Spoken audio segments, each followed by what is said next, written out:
이렇게 봉독한 말씀 가지고 깨닫지 못하면 결국 무너집니다 라는 제목으로 여러분과 좀 말씀을 나누겠습니다. 오늘 본문으로 솔로몬의 이야기는 마무리됩니다. 그동안 위태롭기만 했던 솔로몬이 결국 완전히 오늘 본문에서 무너집니다.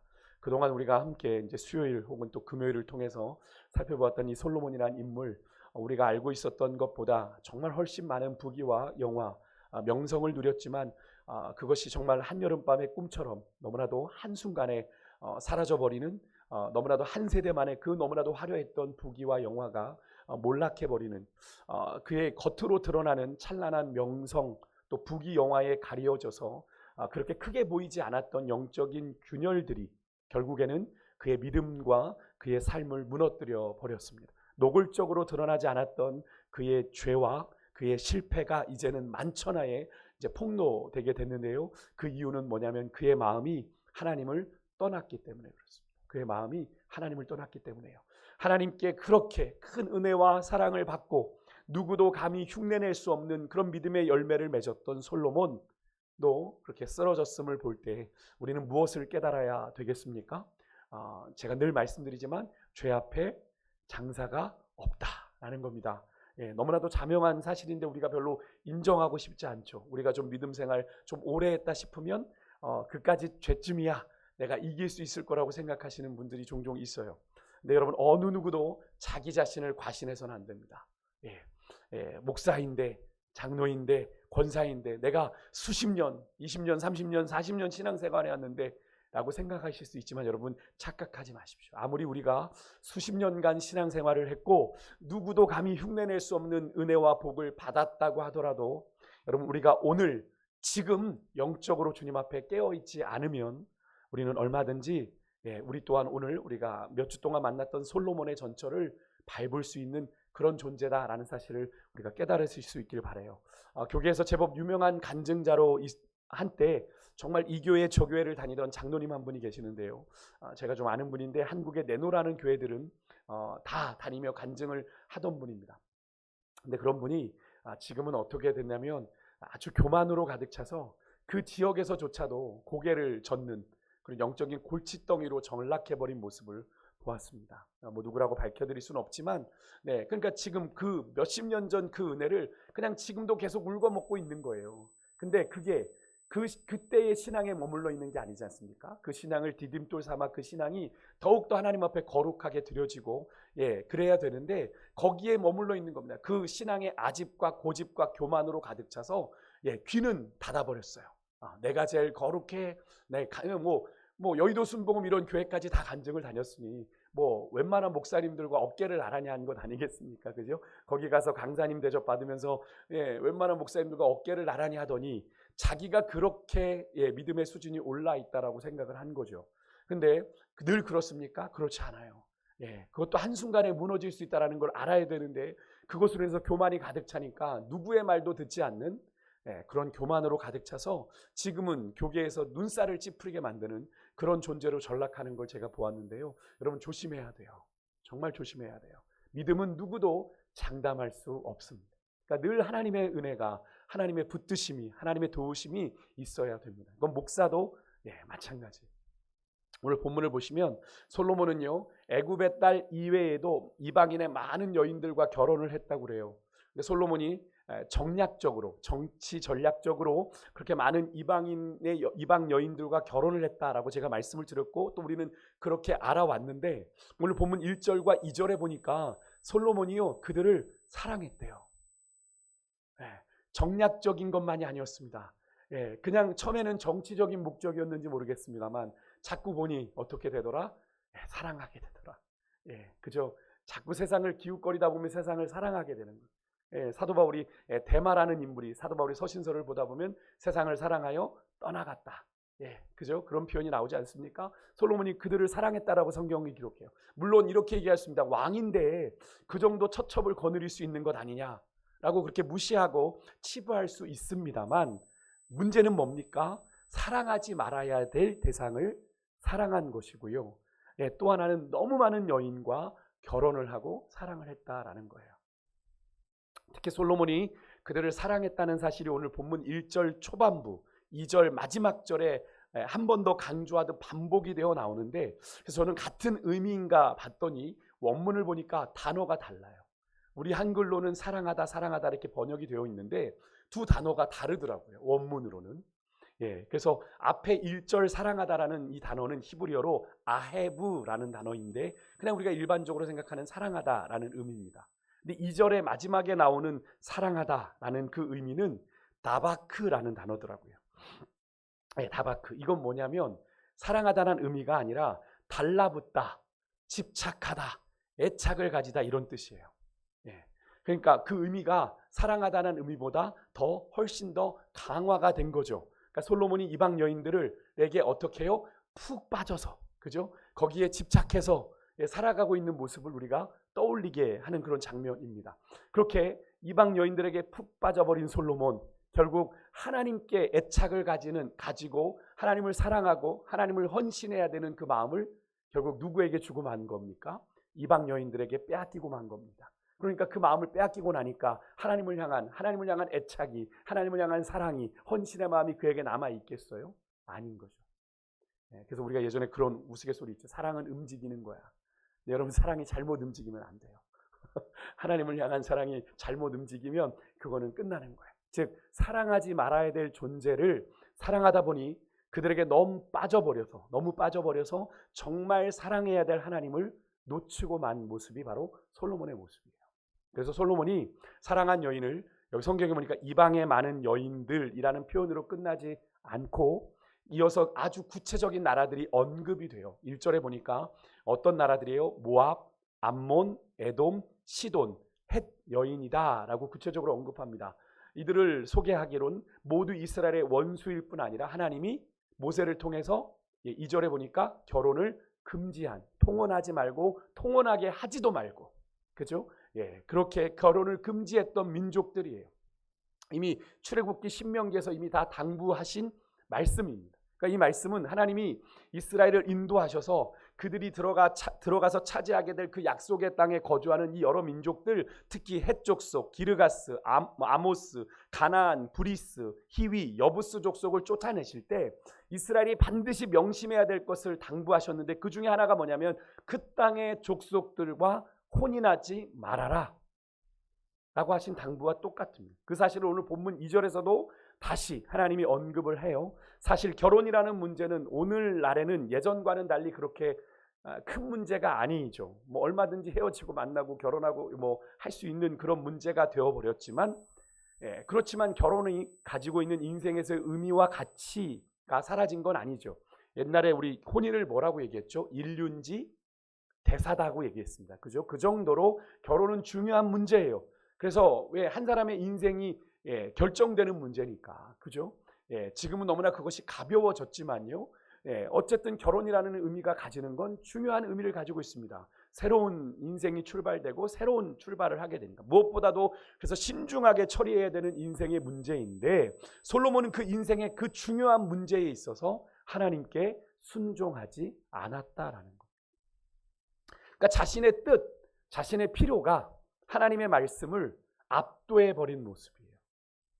자신의 필요, 자신의 뜻이 하나님의 말씀을 압도해버린 모습입니다.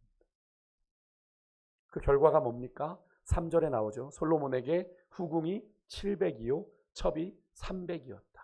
무려 1000명의 처첩을 거느렸어요. 이 여인들이 솔로몬의 마음을 돌아서게 했는데 앞에 2절에 말씀하시고 있는 것처럼 하나님이 전에 경고하신 대로 그 일이 이루어지고 맙니다. 물론 솔로몬은 그렇게 핑계할 수 있을 것 같아요. 정략적인 필요에 그 여인들과 결혼한 겁니다 라고 얘기할지 모르겠습니다. 사실 여러 세상의 기준으로 이스라엘이 세상의 나라였다면 전혀 문제될 것이 없는 겁니다. 오히려 솔로몬의 탁월한 정치적 능력이죠. 그런데 이스라엘은 다르죠. 왜 그렇습니까? 여러분 너무나 중요해요. 이스라엘은 어떤 나라니까? 하나님과 언약을 맺은 하나님의 나라니까. 하나님의 백성이기에 그들은 세상의 상식적인 가치와 기준이 아닌 무엇을 따라 살아야 되는 존재들이에요. 하나님의 약속의 말씀을 따라 살아야 되고 하나님 안에서 그리고 하나님으로부터 말미암는 평안을 누려야 되는 백성이기에 그런 거죠. 그러니까 내가 만드는 평안이 아니라 내가 만드는 내가 지키는 나라가 아니라 하나님이 지켜주시는 나라가 돼야 되는 나라죠. 하나님과 올바른 관계에 머물러서 하나님이 책임져 주시고 하나님이 지키시고 하나님이 주시는 그 태평천하를 누려야 되는 나라가 이스라엘인데, 솔로몬은 어떻게 한 거예요? 자기 힘으로, 내 능력으로 한번 나라를 지켜보겠다고 그 선택을 한 겁니다. 무엇을 거스르면서? 하나님의 뜻을 거스르면서까지. 왜? 내가 좀 힘이 생겼거든요. 네, 나라가 그만큼 힘이 생겼거든요. 누구 하나 넘보지 않았거든요. 그것조차도 하나님이 지켜주신 건데 자기 능력이라고 솔로몬이 착각한 거예요. 하나님이 그에게 성전을 지을 시간을 주시려고 하나님이 태평천하를 주신 거잖아요. 성경에 분명히 이야기하지 않습니까?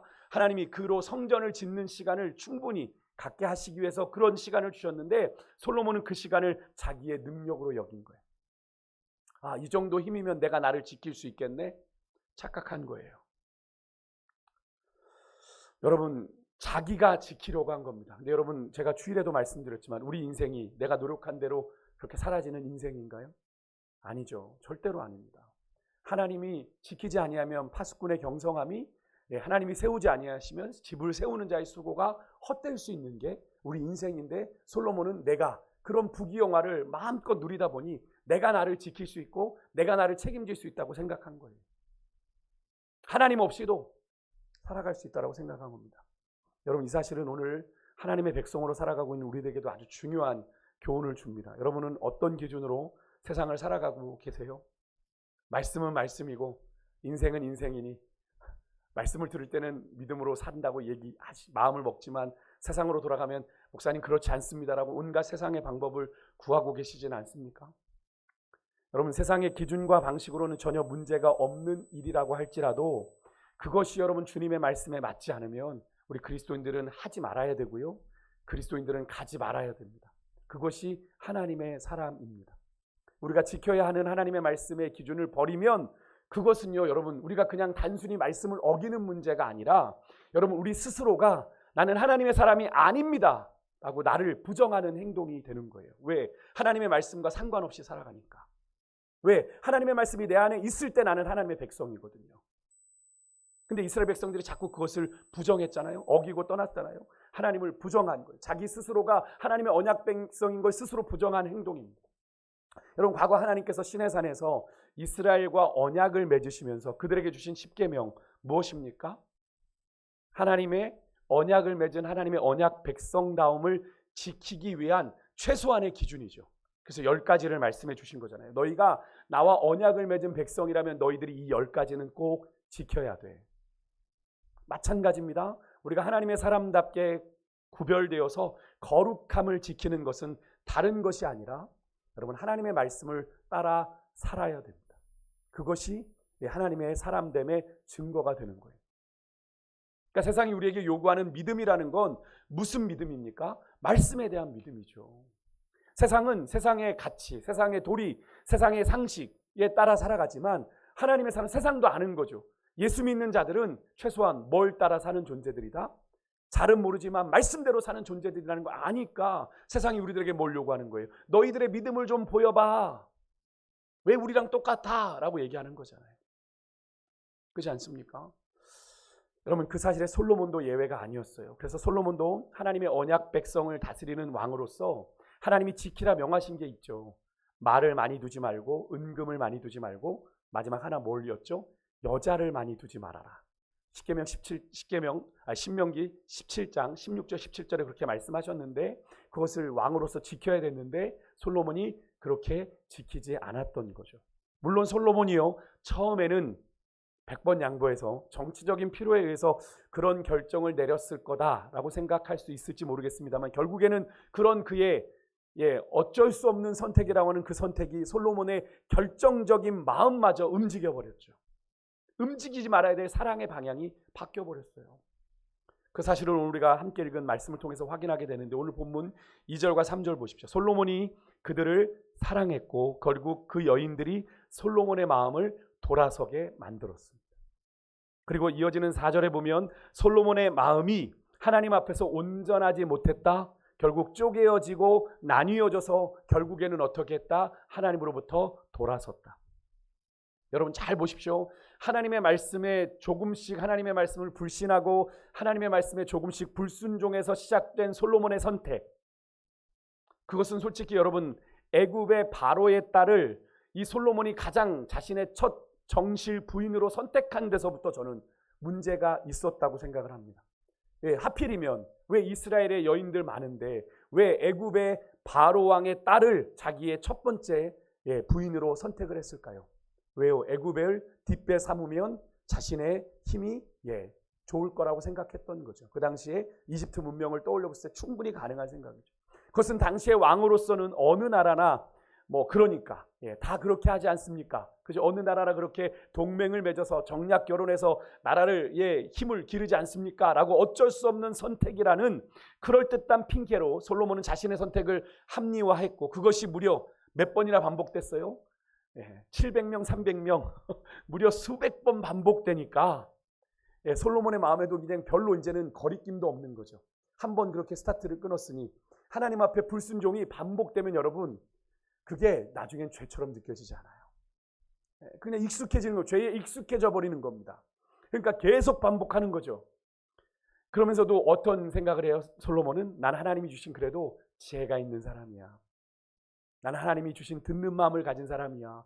내가 이렇게 하나님 앞에 제사도 매번 정기적으로 잘 드리고 있는데 나는 괜찮을 거이라는 솔로몬의 영적인 교만이 결국에는 솔로몬 스스로를 완전히 무너뜨려 버렸어요. 여러분, 이 솔로몬의 이야기를 우리가 잘 기억하셔야 됩니다. 솔로몬이 우리가 떠올리면 그냥 지혜의 사람, 난 솔로몬의 지혜를 본받았으면 좋겠다, 그런 생각을 하지만 한 세대를 풍미하고 그냥 끝난 게 솔로몬의 부귀영화였어요. 정말 영원할 것 같은 부귀영화였는데 솔로몬은 용두사미 같은 인생을 살았던 사람이에요. 솔로몬의 실패 과정을 잘 보셔야 돼요. 솔로몬의 시작은 큰 데서 시작하지 않습니다. 하나님에 대한 불순종에서. 왜 불신이 뭡니까? 하나님 못 믿으니까 애굽의 뒷배를 만든 거 아니에요. 여러분, 그렇지 않습니까? 애굽의 뒷배를 만들었다는 건 하나님을 못 믿으니까, 하나님이 지켜준다고 그랬는데 하나님이 못 지켜줄 것 같으니까 보험 들어놓은 거잖아요. 그게 하나님에 대한 불신이었고요. 그것으로 인해서 이방인과 통혼하지 말라는 하나님의 말씀에 불순종하는 것에서 그의 죄가 시작이 됐어요.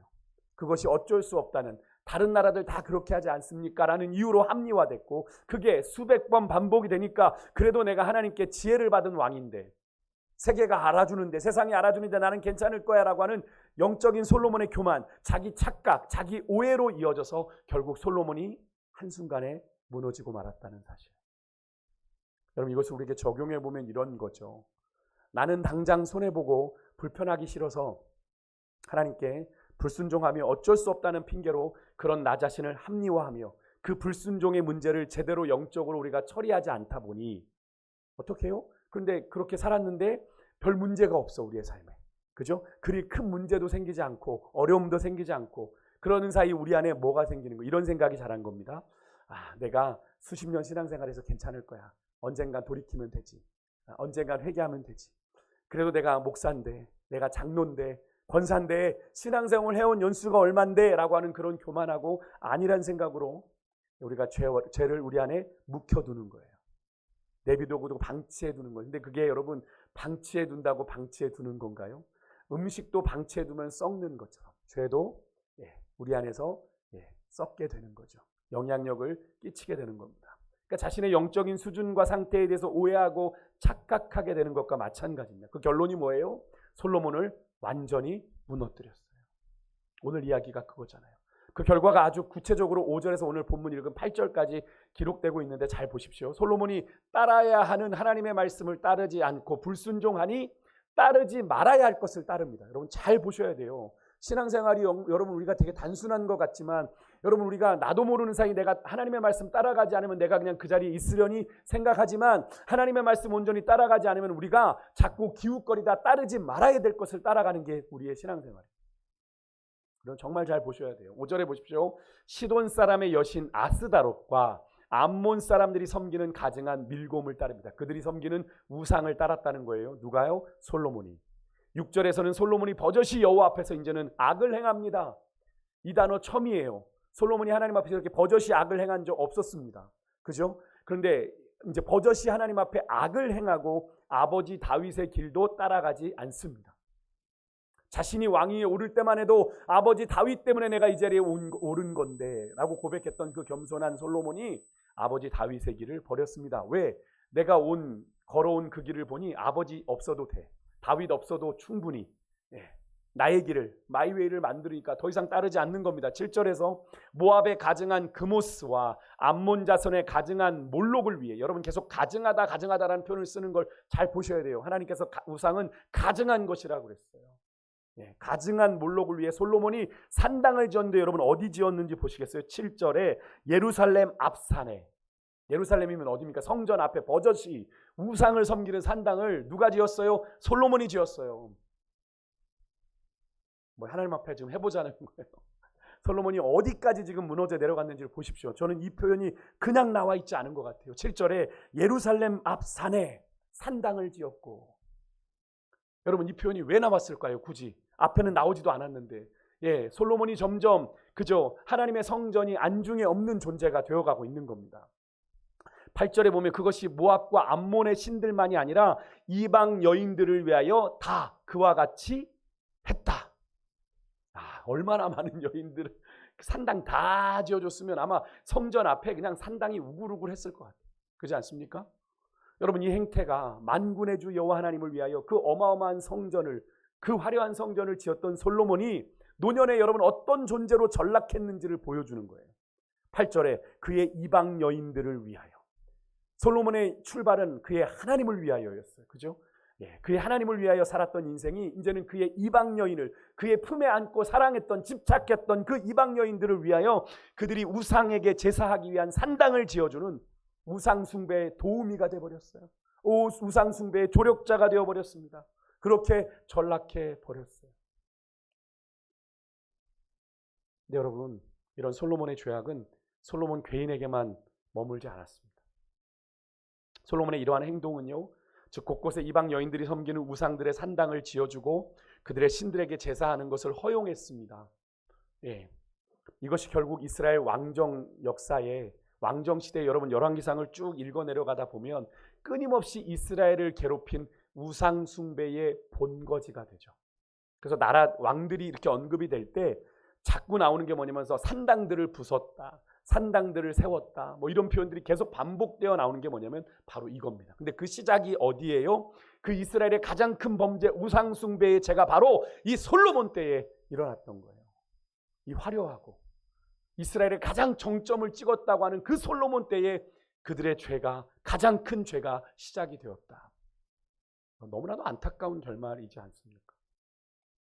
결국 하나님께서는 그런 솔로몬에게 세 번째 나타나 말씀을 하십니다. 오늘 9절에 보니까 이미 2번이나 이 일에 대해 경고하셨다라고 얘기해요. 그렇게 불구하고 솔로몬은 완전히 불순종하고 우상을 섬깁니다. 누구를 떠나고? 하나님을 떠나고. 이전 설교 때 말씀드렸죠. 하나님이 솔로몬에게 첫 번째 나타났을 때는 3장에서, 그죠? 솔로몬이 1000번제를 드리고 난 뒤의 말씀은 축복이었습니다.